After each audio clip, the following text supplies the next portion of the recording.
Hello friends, I welcome all of you to my channel Bank Nifty Tomorrow. Friends, I am certified in equity and derivatives. मैंने आपके सामने bank Nifty spot का 5 minutes time frame का chart display किया हुआ है। तो चलिए बात करते हैं कि एक्सपायरी के लिए हमारा क्या सेटअप था, डिस्कशन किया था और मार्केट ने क्या किया। तो हमने जोन्स के बारे में डिस्कस किया था कि कंसोलिडेशन मार्केट कहाँ पे कर रही है और प्रोबेबिलिटी क्या हो सकती है, कहाँ मार्केट कल काम कर सकती है। तो मैंने आपको डिवाइड करके दिखाए थे जोन्स कि पहले तो ये 45,000 से 45,250 तक का जोन था, उसके बाद फिर 400 तक का जोन था। ठीक है, अल्टीमेट रेंज अपनी आज भी सेम ही है, दैट इज़ 45,000 से लेके 45,650 तक की जो रेंज है इसी रेंज के अंदर है। ठीक है, मैंने क्लियरली आपको बोला था कि अगले 2-3 दिन तक ये मार्केट कंसोलिडेट कर सकती है। ये डोजी कैंडल बनने के बाद मैंने बताया था। कल के दिन मार्केट ने सेम किया, थोड़ा सा निगेटिव नोट पे थी मार्केट, लेकिन कंसोलिडेशन ही किया। आज के दिन मार्केट ने सेम ही किया, थोड़ा सा अपसाइड का मोमेंटम दिखाया मार्केट ने, लेकिन बहुत ज़्यादा कुछ ट्रेडेबल था नहीं। कैसे नहीं था मैं बताता हूँ। अभी चार्ट देखने के बाद ये यहाँ पे प्राइस एक्शन दिख रहा है आपको, higher high higher low and इस टाइप का। ठीक है, स्पेशली एक्सपायरी के दिन ये टिपिकल प्राइस एक्शन देख के अगर आप ट्रेड करोगे, राइट, प्राइस एक्शन आपको एंट्री तो दे देगा, कहाँ पे एंट्री करनी है वो आपको समझ में आ जाएगा, आप उसके हिसाब से अगर एंट्री लेते हो। लेकिन ये स्टॉक का चार्ट नहीं है, try to understand this thing. अगर आप इंडेक्स में ट्रेड कर रहे हो, ऑप्शन में स्पेशली ट्रेड कर रहे हो और वो भी एक्सपायरी के दिन, तो आप सिर्फ प्राइस एक्शन देखते हुए उस ट्रेंड को राइड नहीं कर सकते हो। रीज़न मैं बताता हूँ क्या है।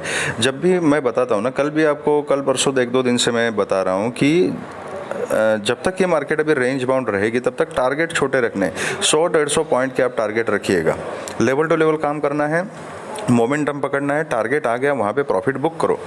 ठीक है, अगर वो नहीं किया तो क्या होता है मैं आपको बताता हूँ।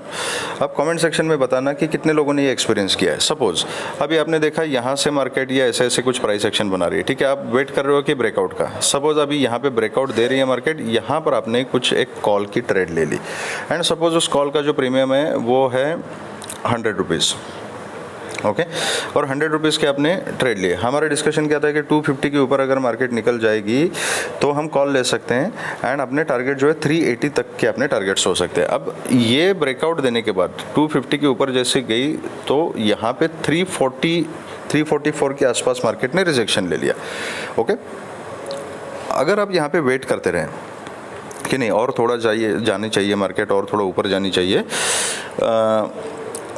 यहाँ पे सपोज 340 के आसपास जैसे मार्केट गई, आपका 100 का जो प्रीमियम है, ये 100 का प्रीमियम चला गया 140, आपने यहाँ पे बुक नहीं किया। उसके बाद मार्केट यहाँ पे कंसोलिडेट होने लगी बहुत देर तक, फिर भी आपने बुक नहीं किया है। कंसोलिडेशन में आपका प्रीमियम 140 से 110, 120 के बीच में फ्लक्चुएट करता रहेगा, वहाँ पे बुक नहीं किया, वहाँ से नीचे आ गया प्राइस आपका। ठीक है, अब यहाँ पे जब मार्केट ने टच किया तो ऑलमोस्ट ये सेम लेवल है जो आपका एंट्री प्राइस था, बट यहाँ पे आपको क्या लगता है कि आपका प्रीमियम फिर से 100 पे आपके कॉस्ट पे आएगा? 100 इज़ योर बाइंग कॉस्ट, तो 100 पे आएगा? नहीं आएगा। यहाँ पर जब आपका स्पॉट पहुँच जाएगा, वो भी आधा घंटा, 40-50 मिनट, 1-1.5 घंटे के बाद पहुँच जाता है, तो ये 100 का प्रीमियम सेम बाइंग लेवल पे स्पॉट मिलने के बाद भी आपको मिलेगा 70-75 का या 80-85 के आसपास का, लेकिन 100 से कम एक 20-25 पॉइंट कम होगा ये प्रीमियम। अब ये 20-25 पॉइंट ऊपर के कहाँ गए? तो it is called as time decay. Time decay में आपके वो पूरे पॉइंट चले गए। ठीक है, ओके, अगर फिर भी आपने यहाँ पे होल्ड किया, मतलब ठीक है यार प्राइस एक्शन तो ऊपर जा रहा है, मैं होल्ड करता हूँ यहाँ पे, राइट, तो यहाँ से फिर से कंसोलिडेट किया। अब इस कंसोलिडेशन में क्या होगा? ये ऊपर जाएगा? नहीं जाएगा, वो 75 से आ जाएगा कहीं 45-50 के आसपास टाइम डिके के चक्कर में। ठीक है, और थोड़ा सा फ्लक्चुएट करेगा, एक आधी रेड कैंडल लग गई और वो आ जाएगा 30-35 के आसपास। और फिर जब मार्केट ऊपर की मूवमेंट देगी लास्ट में, और अगर पिछले 3 घंटे से आपने यहाँ पे ट्रेड होल्ड करके रखा है, जब ये इतना ऊपर चला जाएगा ना, यहाँ दिखने के लिए तो इतनी अच्छी खासी मूवमेंट यहाँ पे दिख गई, लेकिन आपका जो प्रीमियम जाएगा उस समय चला जाएगा 120 के आसपास, क्योंकि बीच वाले पूरे पॉइंट जो है वो टाइम डिके में चले गए। तो आपका अल्टीमेटली प्रॉफिट कितना हुआ? 3 घंटा आपने ट्रेड को होल्ड किया, आपका प्रॉफिट है सिर्फ 20 रुपये का। ठीक है। लेकिन वेयर एज यहाँ पे प्रॉफिट कितना था, यहाँ पे आपका प्रॉफिट 40 पॉइंट का था। ये मैं एज एक वेग एग्जांपल आपको बता रहा हूँ। इस टाइप का एक्सपीरियंस शायद हर एक ट्रेडर करता है एक्सपायरी के दिन जो काम करता है वो। ठीक है, आप बताना मेरे को कमेंट सेक्शन में कितने लोगों ने ये फंडा एक्सपीरियंस किया है मार्केट में। तो that is why it is wise कि आपने टारगेट के आसपास हमें अगर मिलती है मार्केट, ट्रेड अगर मिलता है, सक्सेसफुल हो जाता है, तो it is better to book the profit over year. ये ओवरऑल ट्रेंड ऊपर है, मार्केट ऊपर गई है, तो इसका मतलब ये नहीं है कि आपने यहाँ बॉटम पे अगर कॉल खरीद ली है तो ऊपर जाते समय आपने यहाँ पे प्रॉफिट कमाया होगा, नहीं हो सकता। ये बीच वाला जो भी फ्लक्चुएशंस आ गए ना, ये कैंडल के विक देखो आप, समझ में आ जाएगा। तो ये जैसे विक्स लगती थी ना ऊपर नीचे, जब प्राइस फ्लक्चुएट करता था तो उसमें टाइम डिके बहुत फास्ट होता है। एंड स्पेशली 12:30-1 बजे के बाद जब सेकंड हाफ में प्रीमियम फ्लक्चुएशन इतना फास्ट होता है कि जितना जल्दी से ऊपर जाता है उससे डबल स्पीड से आपको प्रीमियम रिड्यूस होते हुए दिखेगा। ठीक है, तो दैट इज़ वाई ऐसे कि जब भी आपको मौका मिलता है, सेटअप मिलता है, अपने टारगेट के पास जाने के बाद बुक करना। टारगेट जो हम डिफाइन करते हैं ना, उससे थोड़ा सा पहले ही सेफर साइड पे प्रॉफिट बुक करना ठीक रहता है। ठीक है, क्योंकि इट इज़ वेरी सेफ। जो भी प्रॉफिट मिला है एटलीस्ट उसको you can pocket it, you can save it, right. तो कमेंट्स में बताना आप कि कितने लोगों ने ये एक्सपीरियंस किया आज के दिन, कितने लोगों ने अच्छा खासा प्रॉफिट कमाया एंड ऑल दैट। तो बॉटम लाइन ये है कि ओवरऑल मार्केट यहाँ से ऊपर जाते हुए दिख रही है। आई थिंक 188 पॉइंट मार्केट ऊपर क्लोज हुई है, लेकिन बहुत ज़्यादा कुछ ट्रेडेबल नहीं थी मार्केट। कुछ लोगों ने यहाँ 45,000 का लेवल इंपॉर्टेंट था, वी डिस्कस दैट ऑल्सो, तो यहाँ से ही बाइंग पोजीशन बनाई थी। उन्होंने 250 के आसपास, 230 के आसपास जैसे मार्केट गई वहाँ पे प्रॉफिट बुक किया था। फिर ये एक ट्रेंड लाइन यहाँ पे बन रही थी, कुछ लोगों ने यहाँ पे कुछ ट्रेड लिया था। मेजॉरिटी लोगों ने, हमारा जो कल का डिस्कशन था ब्रेकआउट का, 230 250 का जोन ब्रेकआउट होने के बाद ट्रेड ले लिया। ठीक है, लेकिन कॉन्फिडेंस नहीं आ रहा तो होल्ड करने का। यहाँ से नीचे आ रहा है, सपोज अगर ये कैंडल यहाँ से एक नीचे कैंडल लग जाती है रेड, और अगर आपने ट्रेड होल्ड करके रखा है तो आपका 50% कैपिटल वो एक कैंडल लेके चली जाती है। एक्सपायरी के दिन यही गेम होता है। ठीक है, तो बहुत ज़्यादा ट्रेडेबल था नहीं, लेकिन अगर आपने बिल्कुल लेवल टू लेवल काम किया है तो पहले आपको यहाँ पे जो टारगेट हमने डिसाइड किया था, टारगेट के आसपास मार्केट गई।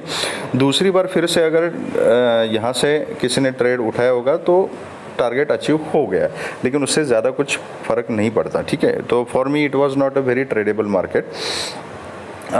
एनीवेज, तो एक इम्पॉर्टेंट पॉइंट और डिस्कस किया था हमने कि मार्केट रेंज शिफ्ट कर सकती है। तो ये इस रेंज में कल कंसोलिडेट कर रही थी, उसके बाद ऊपर आ गई, फिर 250 टू 350 के बीच में 100 पॉइंट्स का रेंज बनाया था। और फाइनली जो रेंज मार्केट ने बनाई है और जहाँ पे क्लोजिंग दिया है, दैट इज़ 200 से लेके अभी 420 तक का जो रेंज है, इस रेंज में मार्केट है। ठीक है, तो बेसिकली मार्केट कंसोलिडेट ही कर रही है एंड अल्टीमेट रेंजेस 45,000 टू 45,650 की है। ठीक है, तो प्रॉपर क्वांटिटी में तभी ट्रेड करना है, ट्रेंडी मूवमेंट तभी मिलेगा जब या तो 650 के ऊपर मार्केट निकल जाए या 45 के नीचे ब्रेकडाउन दे दे। तब तक हमें इसी रेंज को इसी तरीके से ट्रेड करना पड़ेगा। Again and again I am saying कि जब तक इससे ये 600 पॉइंट के बीच में मार्केट ट्रेड कर रही है, तब छोटी क्वांटिटी में छोटे टारगेट के लिए ही ट्रेड करना है हमने।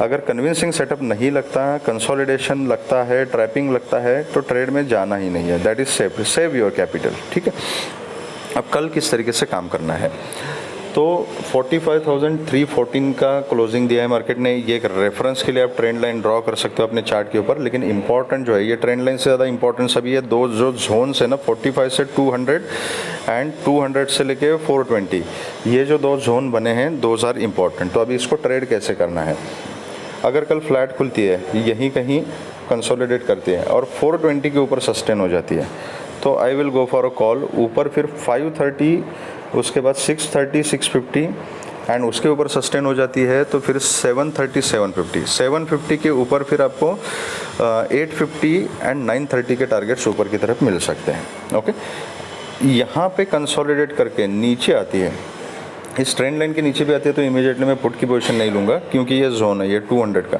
अगर कोई स्कैल्पिंग करना चाहता है 50-60 पॉइंट के लिए, 100 पॉइंट के लिए, तो ले सकता है यहाँ पे ट्रेड पुट का। It is up to you कि आपका सेटअप कैसे आप प्लान करते हो। ठीक है, लेकिन पुट का कंफर्म ट्रेड जो है वो 200 के नीचे हम ले सकते हैं। ठीक है, अगर तो यहाँ से अगर नीचे आती है, यहाँ कंसोलिडेट करके वगैरह 200 को ब्रेक करती है, तो मैं छोटी क्वांटिटी में एक पुट की पोजीशन लूँगा। मेरा स्टॉप लॉस 230 235 के आसपास में स्टॉप लॉस प्लान कर सकता हूँ, और वापस फिर 45 100 45 80 8100 का जोन एंड देन 45,000 ये टारगेट मिल सकता है। अगर 45,000 को ब्रेक करती है तो फिर 44,800 तक के टारगेट्स भी हमें मिल सकते हैं, ठीक है। ये नीचे की बात हो गई। सॉरी, अगर गैप अप खुलती है, ओके वेट अ मिनट, अगर यहाँ से नीचे है तो 200 पे अगर सपोर्ट का कोई सिनारियो बनता है तो फिर याद रखिएगा अगेन मार्केट फिर 200 से 420 के रेंज में ही ट्रेड कर रही है। तो it is up to you कि आपने उस रेंज को ट्रेड करना है या नहीं करना है। छोटी क्वांटिटी में यहाँ 200 के आसपास सपोर्ट लेती है तो कॉल लिया जा सकता है। जहाँ पर भी ऊपर रिजेक्शन मिलेगा वहाँ पे छोटा जो भी प्रॉफिट मिलेगा उसको बुक कर सकते हैं। जो सेफ ट्रेडर्स है वो रेंज के ब्रेकआउट के लिए वेट कर सकते हैं। ओके, अगर गैप अप खुलती है और कहीं 400 के ऊपर ही खुलती है तो एक स्विंग का वेट करना है। जहाँ पे डिप मिलेगी सपोर्ट लेगा। अगर 400 के ऊपर खुलती है कि 450, 480, 500 यहाँ पर कहीं खुलती है तो देन फिर ये 400 के नीचे फिर नहीं आनी चाहिए मार्केट। अगर यहाँ कहीं खुल के 400 के आसपास सपोर्ट लेती है तो यहाँ पर मैं कॉल की पोजीशन बनाऊंगा। ऊपर के टारगेट सेम रहेंगे। और ऊपर खुल के अगर फिर से 400 के नीचे अगर मार्केट आती है तो उस केस में personally I would avoid the market, क्योंकि फिर यहाँ आने के बाद इसी रेंज में फ्लक्चुएट कर सकती है। कल फ्राइडे का दिन भी है, नए कॉन्ट्रैक्ट्स बनेंगे तो फ्लक्चुएशन वैसे भी रहेगा। ओपन इंटरेस्ट का डेटा रेडी नहीं होगा तो मार्केट फिर रेंज बाउंड रह सकती है, फ्लक्चुएट कर सकती है, कुछ भी कर सकती है। तो I don't want to take a chance. ऊपर खुल के अगर फिर 400 के नीचे आती है तो पर्सनली मैं अवॉइड करना प्रेफर करूँगा। अगर कन्विंसिंग सेटअप कुछ मिलता है, प्राइस एक्शन बनती है तो देखा जाएगा। अगर गैप डाउन खुलती है और गैप डाउन के 45,200, 100 या 45,000 ये तीनों लेवल जो है वो सपोर्ट लेवल्स हैं, ठीक है। तो गैप डाउन डायरेक्टली इसी लेवल के आसपास खुलती है तो वहाँ पे प्राइस एक्शन देखना है। अब अगर वहाँ पे कंसोलिडेट करके कहीं सपोर्ट का सिनारियो बनता है और ऊपर जाती है तो छोटी क्वांटिटी में कॉल की पोजीशन ली जा सकती है। एंड फिर आज के क्लोजिंग तक के इनिशियल टारगेट रहेंगे, उसके ऊपर भी ये 420 एंड ऊपर ट्रेल किया जा सकता है। नीचे के टारगेट्स भी आपको पता है 45,000, 45,100, 45,000 और उसके नीचे 800 तक हम ट्रेल कर सकते हैं। तो बेसिकली गैप डाउन खुलने के बाद प्राइस एक्शन देख के काम करना ज़रूरी है। जिस टाइप का पैटर्न बनेगा उस टाइप से उस साइड में हम ट्रेड ले सकते हैं। अगर कन्विंसिंग पैटर्न नहीं बनता है, फिर से इस जोन से अगर कल इस जोन में मार्केट ने शिफ्ट कर दिया और यहाँ पे फ्लक्चुएट करना शुरू कर दिया तो it is better to wait for the breakdown या ब्रेकआउट। तो अकॉर्डिंगली प्राइस एक्शन देख के काम करना पड़ेगा। बहुत ज़्यादा गैप अप और गैप डाउन में पैटर्न बनने दीजिए, स्विंग को ऑब्जर्व कीजिए, आधा एक घंटा वेट कीजिए। उसके बाद जिस साइड में आपको प्राइस एक्शन दिखाई देगा उस साइड में हम ट्रेड कर सकते हैं। वो अभी से प्रेडिक्ट करना is very difficult. Live market में जो भी पैटर्न बनेगा ऐसा कुछ हो जाता है तो in that case I will update the patterns, charts and levels in my WhatsApp group, जिसका link I have given it in the description box. Okay, now this was about the Bank Nifty. Let's see what Nifty is doing and what was the discussion. Wait a minute. Okay, so Nifty मैंने कल भी बोला था आपको कि bank Nifty और Nifty का जो सेटअप है ये दोनों सेटअप अलग रहेंगे, क्योंकि बैंक निफ्टी के बिल्कुल अपोजिट साइड में निफ्टी का सेटअप बन रहा है। निफ्टी में दोनों दिन से प्राइस होल्ड किया था, दोनों दिन हैमर बनाया था। बैंक निफ्टी ने एक दिन डोजी बनाई, दूसरे दिन ग्रेवयार्ड डोजी बनाई, ठीक है, और आज के दिन एक बुलिश कैंडल बना के रखी है, राइट। तो बेसिकली बैंक निफ्टी में थोड़ी सी वीकनेस है, निफ्टी कंपैरेटिवली स्ट्रांग है। तो आज के दिन निफ्टी ने क्या किया था, हमारा सेटअप ये था कि अगर ये 400 के ऊपर कहीं निकल जाती है, ठीक है, तो उसके ऊपर हमें 500 तक के टारगेट्स मिल सकते हैं। धीरे धीरे मार्केट गई, फिर ये रेंज यहाँ पर भी स्विच किया 430 से लेके 470, ठीक है। फर्स्ट टारगेट हमारा 470 था, वो निफ्टी ने जैसे ब्रेकआउट दे दिया वो टारगेट हमें मिल गया। उसके बाद जैसे 470 को ब्रेक कर दिया सेकंड हाफ में तो 500 तक का टारगेट निफ्टी ने हमें दे दिया। लेवल्स देख लो, बैंक निफ्टी पे भी 416 का लेवल कल ही मार्क किया था एंड निफ्टी में भी ये लेवल कल का ही मार्क किया हुआ है। तो यहाँ देख लीजिए कहाँ पे मार्केट ने टच करके कहाँ से रिजेक्शन ले लिया। 510 के लेवल को मार्केट ने टच किया है, ठीक है।